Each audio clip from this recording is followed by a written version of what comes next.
What is lease? Actually, according to MFRS 16, lease is a contract or a part of contract that convey the right to control the use of identified asset for a period of time in exchange for consideration. What is a lease?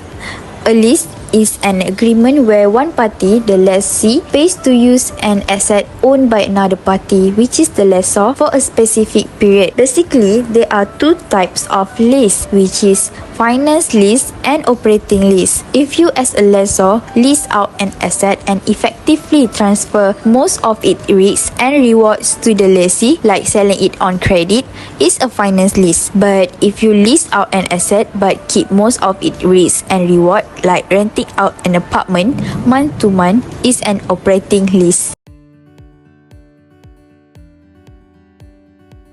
For lessee, they need to recognize right of use asset and the related lease liability in the statement of financial position. However, there are two types of leases are exempted from recognition, which is short-term leases and leases involving underlying assets with low value. For example,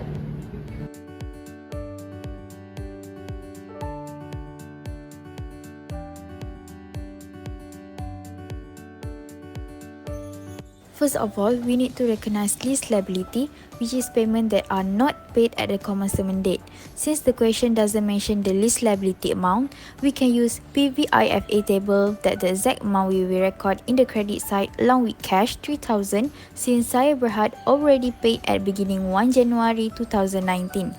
Then we will total up the credit side to get right of use asset on the debit side of the journal. Moving on to presented in financial statement abstract, since the question is treatment for lessee, we will record depreciation RM RM2,735.50 and interest expense RM 520.65 under expenses in statement of profit or loss and other comprehensive income.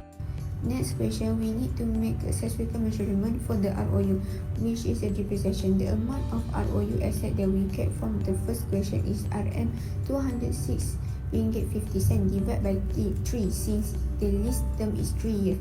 We will record the amount on the debit side as a depreciation RM 2,735 ringgit 50 cent. Credit side as accumulated depreciation RM 2,735 ringgit 50 cent.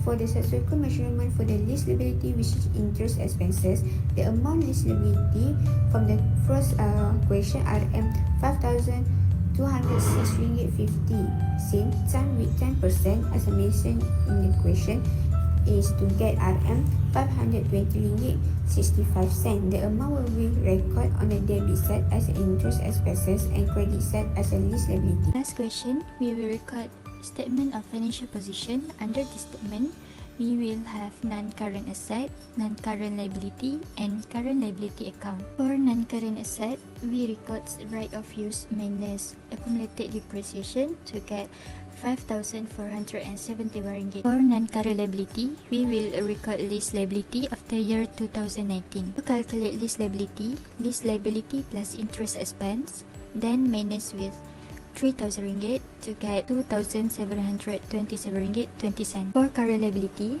since saya already paid 3,000 ringgit in year 2019, we will record that amount under current liability account. Oh, now I get it. For summarize, the right of use asset represent the lessee's right to use an underlying asset for the lease term. In journal entries, the right of use is on debit side because when lessee enters into a lease agreement, they acquired the right to use over the lease term. And the right of use asset represent as depreciation in debit side because right of use are represented in same way with plant property and equipment. In financial statement, depreciation will present under expenses in statement of profit or loss and under comprehensive income, and the right of use asset under non-current asset in statement of financial position. For lease liability is representing the obligation of the lessee to make lease payments to the lessor. In journal entries, lease liability recognized in credit side because it represents the present value of future lease payment that lessee obligated to pay to the lessor. Lease liability is measured at amortized cost using interest method. This means the liability will increase each period. In financial statement, lease liability will record under current liability for the current year, and the balance will be recorded under non-current liability. And interest expense will be recorded under expenses in statement of profit or loss and other comprehensive income.